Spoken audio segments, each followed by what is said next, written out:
नमस्कार विद्यार्थी मित्रांनो या ठिकाणी आपण सरळ सेवा परीक्षा ज्या आहेत सरळ सेवा परीक्षेबद्दल या ठिकाणी आज चर्चा करणार आहोत. आता ही चर्चा कोणासाठी असणार आहे?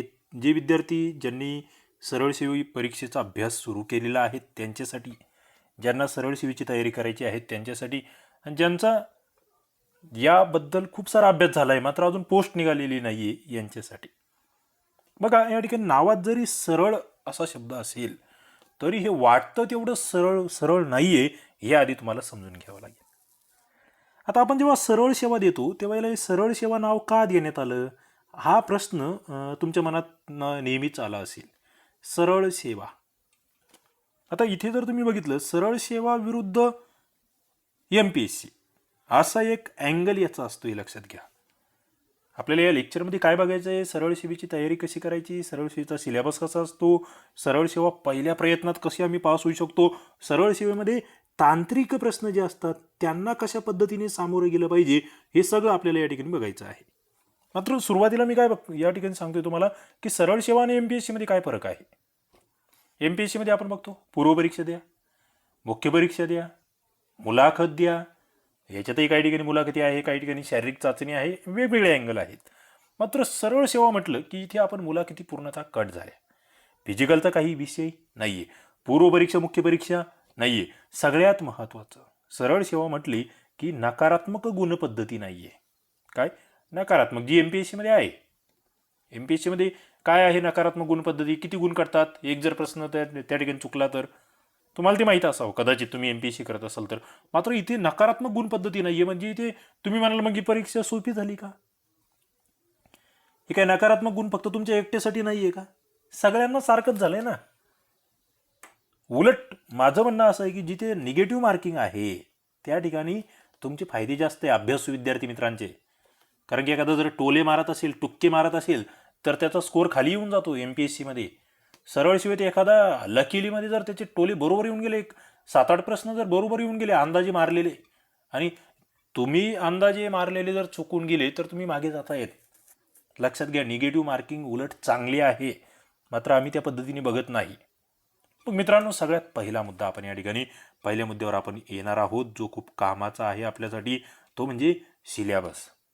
तुम्ही जेव्हा सरळ सेवा परीक्षेची तयारी करतायत तेव्हा तुम्हाला सगळ्यात आधी या ठिकाणी लक्षात घ्यावं लागेल की सिलेबस. सरळ सेवा म्हटलं की याच्यामध्ये अनेक पदं आहेत, 50-60 पदं या ठिकाणी आहेत. काय याच्यामध्ये तलाठी, ग्रामसेवक, आरोग्य सेवक, क्लरिकलची पदं, विविध पदं आहेत. झेडपीचे पदं असतील, महसूल विभागाची पदं असतील, वरिष्ठ लिपिक, कनिष्ठ लिपिक, अनेक पदं. सरळ सेवा म्हणजे ज्याला लिमिट नाही असा हा शब्द आहे. मग पण याचं सिलेबसला लिमिट आहे. काय लिमिट आहे तुम्हाला मी सांगतोय. याच्या सिलेबसमध्ये 5 घटक तुम्हाला नीट लक्षात ठेवायचे. किती घटक सांगतोय? 5 घटक. अत्यंत चांगल्या पद्धतीने तुम्ही ते 5 घटक सिलेबसमधले नोट डाऊन करून ठेवा, लिहून ठेवा. हे 5 घटकांवर जर तुम्ही कमांड मिळवली, सिलेबसमध्ये जे 5 घटक सांगतोय ना याच्यावर जर तुम्ही कमांड मिळवली तर मग तुम्ही कोणतीही सरळ सेवेची परीक्षा पहिल्या अटेम्प्टमध्ये पास होऊ शकतात. तुम्ही म्हणाल काय आहे बाबा असं? कॉमन सिलेबस सांगतोय तुम्हाला, ज्याच्यात बदलच होणार नाही. मात्र एक मुद्दा आहे, प्रश्नांची संख्या कमी जास्त होऊ शकते. असं नाही की 25 म्हटलं की 25 येणार, तसं नाही. इथे पहिला टॉपिक येतो तो म्हणजे मराठी. काय? मराठी. दुसरा ज्याच्यात बदल होणारच नाहीये तो म्हणजे इंग्रजी. तिसरा ज्याच्यात बदलच होणार नाहीये तो म्हणजे गणित बुद्धिमत्ता. चौथा ज्याच्यात बदलच होणार नाहीये तो म्हणजे सामान्य ज्ञान. पाचवा जो घटक आहे तो म्हणजे ज्याच्यात बदल होणार त्याला मी म्हणतोय तांत्रिक प्रश्न. आणि इथे रिझल्ट ठरतो. काय?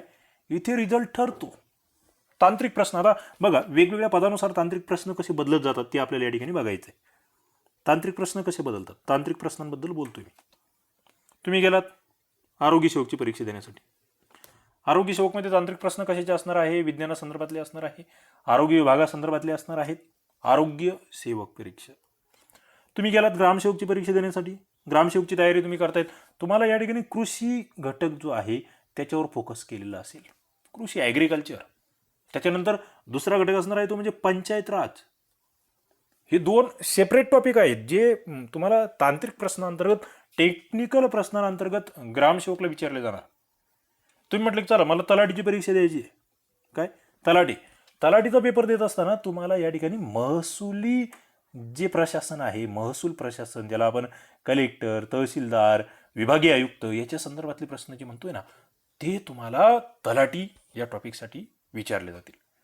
तुम्ही झेडपीच्या विविध समजा पशुसंवर्धन विभागाची परीक्षा देत आहेत, पशुसंवर्धन, तिथे तुम्हाला पशुधनासंदर्भात विविध माहिती विचारली जाईल. मग त्यांच्या संदर्भातले विविध बाबी आहेत, त्यावर तुम्हाला प्रश्न विचारले जातील. तुम्ही समजा या ठिकाणी पोस्टाची एक्झाम देत आहेत, तुम्हाला मग पोस्टल सर्व्हिसेस संदर्भात प्रश्न विचारले जातील. लक्षात येत आहे का तुम्हाला? सगळ्यात महत्त्वाचं जे तुमचं म्हणजे वेगळं पण काय तर तेच तांत्रिक प्रश्न.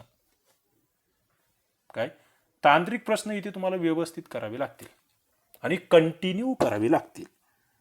आता पुढचा मुद्दा येतो की मी सरळ सेवा करतोय. आता इथे प्रश्नांची संख्या किती हा एक प्रश्न आहे. काय प्रश्नांची संख्या किती वेळेसाठी पेपर असतो? काही ठिकाणी 1 तासाचाही पेपर असू शकतो, काही ठिकाणी 2 तासाचाही असू शकतो. इथे फार लवचिकता आहे, कारण खूप सारे 50 ते 60 पदं सांगितले तुम्हाला मी. काही वेळेस इथे 80 प्रश्न येऊ शकतात, 2.5 गुणांना 1 प्रश्न. काही वेळेस 100 प्रश्न 100 गुणांना येऊ शकतात, काही वेळेस 100 प्रश्न 200 गुणांनाही असू शकतात. ओके, ही लवचिकता आहे. मात्र तुम्हाला मी सांगितले मराठी व्याकरण, मराठी शब्दसंग्रह, इंग्रजी व्याकरण, इंग्रजी शब्दसंग्रह, गणित, बुद्धिमत्ता आणि जीके मध्ये मग इतिहास, भूगोल, राज्यघटना सगळंच आपलं चालू घडामोडी सगळं. ते प्रश्नांची संख्या कमी जास्त होईल, मात्र हे टॉपिक जे आहेत ते कंटिन्यू राहणार आहेत. आता याच्यात मग सगळ्यात महत्त्वाचं की पॉईंट काय आहे की मला 100% सक्सेस व्हायचं आहे. की फॅक्टर, की पॉईंट ज्याला मी 100% यशाचा मानकरी बनणारे जे विद्यार्थी आहेत त्यांच्यात वेगळं काय इतरांपेक्षा, तर त्यांच्यात डेली रुटीन, ज्याला मी सातत्य हा शब्द वापरतोय, ते दररोज अभ्यास करतात. त्या अभ्यासामध्ये खंड पडू देत नाहीत. काय अभ्यासात खंड पडू देत नाही. बरेच जण अपयशी होणारे काय म्हणतात, मला इंग्रजी येत नाही, मी इंग्रजी करणारच नाही, मी इतर विषय पार त्याला काय म्हणतात जीवाचं रान करेल, पण इंग्रजी नाही जमत आपल्याला. इंग्रजीचं आपलं इंग्रजांनी आपल्यावर राज्य केलंय ना, आपल्याला फार राग आहे इंग्रजीबद्दल, आपण इंग्रजी नाही करणार बाबा. मित्रांनो, संपला विषय, तुम्ही दी एंड. आणि इंग्रजीला इथे जवळपास 25% ते 20% ते 25% वेटेज आहे. आणि तुम्ही जर इंग्रजी करत नसाल तर तुम्ही अपयशाच्या गर्तेमध्ये फसणार आहात. आणि सगळ्यात महत्त्वाचं इथे फार महत्त्वाचा मुद्दा एक सांगतोय मी तुम्हाला. बरेच जण म्हणजे तो रेशो येतो काय, हा रेशो येते 2% रेशो,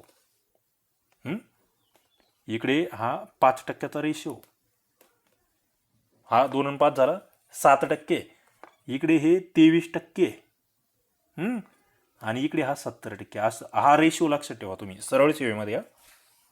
काय 2% विद्यार्थी हे सक्सेस होतात, फायनल पोस्ट काढतात. किती टक्के? 2%. तुम्हाला कोणात यायचं ते ठरवा. 5% विद्यार्थी हे सरळ सेवा सरळ सेवा करतात. ते 2% जे आहे ना, हे पहिल्या 1 ते 2 राऊंडमध्ये सक्सेस होत आहेत, पहिल्या 2 अटेम्प्टमध्ये. हे 5% जे आहेत ना, हे म्हातारे होता कुठेतरी सक्सेस होत आहेत. म्हणजे पार 5-6 वर्षे झाली, फार आता सोडून द्यायची पाळी आली, पण आहे इच्छाशक्ती आहेत, अभ्यास करतायत, हे होत आहेत.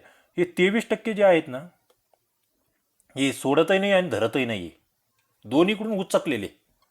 काय हे मग एकदम हलके फुलके पदं जे आहेत त्यावर सक्सेस होतात. मात्र एकदम ते 7-8 वर्ष शेवटच्या अटेम्प्टला सोडता लटकलोय, हे सगळेच होत नाही याच्यातले, काही होतात.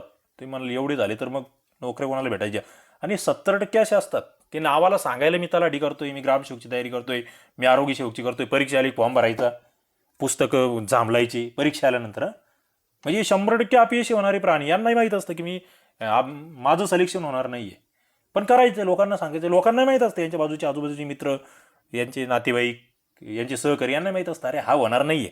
कारण यांचं कसं आहे, मला IPLची एकही मॅच सुटली नाही पाहिजे, मला मित्रमंडळ ते चहा पाणी दररोजचं घेणं तेही सुटायला नको, मला नवीन मूव्ही चित्रपट रिलीज झालाय तोही माझा सुटला नाही पाहिजे, मी तिकडे तज्ज्ञच असलो पाहिजे. मला कोणी विचारलं ना, बाबा ते याची बागी 3ची स्टोरी सांग, ती मला सांगताच आली पाहिजे त्या ठिकाणी. मला कोणी विचारलं अरे वेब सिरीज कोणती बेस्ट आहे आणि कुठेलची बेस्ट आहे, आल्ट बालाजी, ॲमेझॉन, कुठेलची हॉटस्टारची, तेही मला सांगतो. म्हणजे मी सगळीकडे तज्ज्ञ असलो पाहिजे.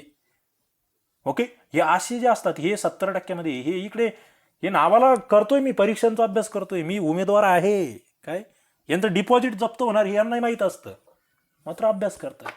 हे 70%. मग तुम्ही याच्यात येणार नाहीत असं मला अपेक्षित आहे. यांना वाटेल तेव्हा मला झोप येते, झोपणार. यांना उठण्याचं धोरण नसतं. सकाळी किती वाजता उठायचं यांना काही घेणं देणं नाही. मला 8ला जाग आली, मी 8ला उठणार, 9ला आली 9ला उठणार. म्हणजे यांना सकाळी 6 वाजता उठलंच पाहिजे बाबा, किंवा 4ला उठलं पाहिजे, 5ला उठलं पाहिजे. दररोज 8 तास ते 10 तास अभ्यास केलाच पाहिजेत. याच्याशी यांना काही घेणं देणं नाही. मी अभ्यास करतोय, मी सरळ सेवा करतोय, मला दुसरं काही करता येत नाही म्हणून मी इकडे आलोय, असं यांचं असतं. तुम्ही याच्यात नसाल असं मी गृहीत धरतो. पुढचा मुद्दा येतो की मेरिट किती लागतं. एक साधा ही सरासरी फार कठीण आहे काढणं. मात्र समजा 100 गुणांचा पेपर आहे, 100 प्रश्न 100 गुण, तर इथे किमान सांगतो तुम्हाला, किमान तुमची 80+ स्कोर तुमचा आलाच पाहिजे बघा. मॅक्झिमम तुम्ही 90 न्या, 95 न्या, किती न्या, किमान 80. तुम्ही जर म्हटले मला 60 आणि 65 येतोय, तुम्ही त्याच्यात बसतच नाही मग. कारण की ते कॉम्पिटिशन तेवढी महत्वाची आहे. अभ्यास किती करायचा, 8 ते 10 तास तुम्हाला कंटिन्यू करायचा आहे. सगळ्यात महत्त्वाची ती मागील प्रश्नपत्रिका तुम्हाला व्यवस्थित, तुम्ही ज्या परीक्षेचा अभ्यास करताय, समजा सरळ सेवेमध्ये ज्याला फोकस करताय, ज्या पदाला, त्याचे तांत्रिक प्रश्न तुम्हाला जुने सगळे वाचून टाकावे लागतील. आपण जसं आरोग्य सेवकचे आपल्या यूट्यूब चॅनलला लेक्चर सिरीज घेतलेले आहेत, तांत्रिक प्रश्न सगळे अवेलेबल आहेत. ग्रामसेवकची आपण आता तयार करतोय, त्याची आपली लेक्चर सिरीज येणार आहे. तुम्ही नवीन असाल या यूट्यूब चॅनलला तर सबस्क्राईब करून ठेवा. सरळ सेवेचं तुमचं सगळं अभ्यास या ठिकाणी होणार आहे. आणि सगळ्यात महत्त्वाच्या चुका ज्या म्हणतोय, चुका, त्याच्यातली एक फार मोठी चूक सरळ सेवेचे विद्यार्थी करतात, जी त्यांच्या अज्ञानामुळे होत असते, ते म्हणजे क्रमिक पुस्तकाचं वाचन न करणे. क्रमिक पुस्तकं, इतिहास, भूगोल, राज्यघटना, विज्ञान, हे सगळे जे 5वी ते 10वी पर्यंतचे पुस्तकं आहेत ना, अर्थशास्त्र वगैरे, हे सगळे हे क्रमिक पुस्तकं धाड धाड धाड धाड वाचून टाकणे, अंडरलाईन करणे, त्यांना व्यवस्थित ते वाचणे, त्याचा सखोल अभ्यास करणे. यांना काय वाटतं, हे म्हणजे हे MPSC वाल्यांचे कामं आहे, क्रमिक पुस्तक वगैरे वाचणं. हे आम्हाला फक्त ठोकळे वाचत बसायचे असं यांना वाटतं. आणि ती सगळ्यात मोठी घोडचूक असते, हे लक्षात घ्या. अनुभवाची बोल आहे मित्रांनो. हे 10 वर्षापासून या क्षेत्रामध्ये मी शिकवतोय, त्याचे बोल आहेत हे. याला कोणती तयारी नाही आहे, काही नाही. हे फक्त अनुभव. आणि मला वाटतं की नवीन विद्यार्थ्यांनी या अनुभवातून शिकावं. आणि सगळ्यात महत्त्वाचं इथलचं सक्सेस मंत्रा ज्याला म्हणेल मी थोडक्यात, तो म्हणजे प्रॅक्टिस. गणित बुद्धिमत्ता, प्रॅक्टिस. ओके, तुम्हाला मराठी व्याकरण, इंग्रजी व्याकरण, जुन्या प्रश्नांचा सराव, MCQचा सराव, प्रश्नपत्रिका जास्तीत जास्त जो विद्यार्थी अभ्यासणार त्याला कळणार मला काय वाचायचंय, काय नाही वाचायचंय. बस प्रॅक्टिस प्रॅक्टिस प्रॅक्टिस. प्रॅक्टिसवाला या ठिकाणी सक्सेस होणार आहे. आणि त्याच्यासोबत आम्ही तुमच्यासोबत आहोत ना, मी आहे तुमच्यासोबत. आपण सरळ सेवेचा ऑनलाईन कोर्स, आपलं STI-RCP जे ॲप्लिकेशन आहे त्याच्यावर ऑलरेडी डेव्हलप केलेलं आहे. बरेचसे विद्यार्थी मित्र आपल्याकडे जॉईन झालेले आहेत. तुम्ही नवीन असाल, तुम्हाला खरोखर सरळ सेवेच्या त्या 10% विद्यार्थ्यांमध्ये यायचं असेल तर आपलं STI-RCP ॲप्लिकेशन, ज्याची लिंक खाली देतोय, सरळ सेवा स्पेशल ऑनलाईन कोर्स, अत्यंत माफक शुल्कामध्ये दर्जेदार असं अभ्यास साहित्य, ज्याच्यामध्ये सगळे ई-बुक्सही आपण पुरवतोय. 45+ पदांची या ठिकाणी तयारी करून घेतोय. सर्व ई-बुक्स, त्याच्यामध्ये GKच्या टेस्ट, मराठीच्या टेस्ट, इंग्लिशच्या टेस्ट, गणित बुद्धिमत्तेच्या टेस्ट, सगळं काही आपण त्या ठिकाणी करून घेतोय. 1 वर्षाचा हा कोर्स आहे. त्याच्या जवळपास 400+ लेक्चर्स तुम्हाला ऑलरेडी आपण दिलेले आहेत. आणि ते एक विशिष्ट त्याचे फोल्डर करून त्या ठिकाणी दिलेले आहेत. तुम्ही निश्चित खाली डिस्क्रिप्शन बॉक्स आहे, तिथे जाऊन त्याचे सगळे डेमो लेक्चर्स बघू शकतात, फ्रीमध्ये लेक्चर्स बघू शकतात. निश्चित तुम्हाला फायदा होईल की नेमकं तुम्हाला सिलेबस कळेल. हो, मला काय करायचं, किती लेक्चर्स आहेत, कोणत्या विषयाचे किती मला अभ्यास करावा लागणार आहे, हे तुम्हाला इथे कळणार आहे. आणि मला असं वाटतं मित्रांनो, आता तुमचं टार्गेट असणार आहे सरळ सेवा क्रॅक करायची. मला पुढच्या 2, 4, 5 महिन्यामध्ये मला कोणत्याही परिस्थितीमध्ये ही पोस्ट काढायची आहे. निश्चित तुम्ही त्या दिशेने नियोजन कराल, तयारी कराल आणि पोस्ट काढाल. चला, सगळ्यांना पुन्हा एकदा शुभेच्छा. थांबूया. धन्यवाद.